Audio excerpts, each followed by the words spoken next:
দেশের প্রথম সারির তিনটি বেসরকারি ব্যাংকের বিরুদ্ধে চাঞ্চল্যকর অভিযোগ কোবরা পোস্টের।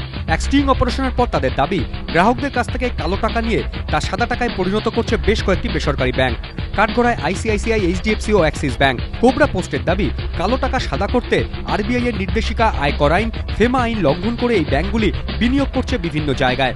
অনেক সময় সাধারণ গ্রাহকদের অ্যাকাউন্টও ব্যবহার করা হচ্ছে বলেও অভিযোগ।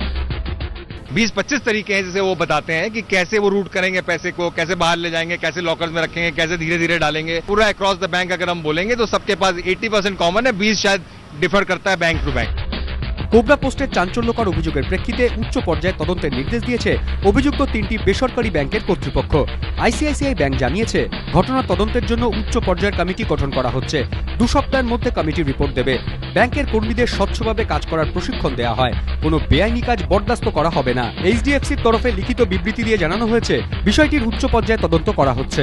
সংবাদ মাধ্যমে যে অভিযোগ উঠে এসেছে তা নিয়ে আমরা চিন্তিত। বিষয়টির তদন্ত করা হবে। ব্যাংকের কেওয়াইসি ও এএমএল নীতি খুব স্বচ্ছ। বেআইনি লেনদেন রুখতে এই ব্যবস্থা। অভিযোগের প্রেক্ষিতে তদন্তের নির্দেশ দিয়েছে অ্যাক্সিস ব্যাংক কর্তৃপক্ষ। তারা জানিয়েছে, সংবাদ মাধ্যমে যে অভিযোগ উঠছে তার তদন্ত হবে। ব্যাংক সব নিয়ম নীতি মেনেই কাজ করে।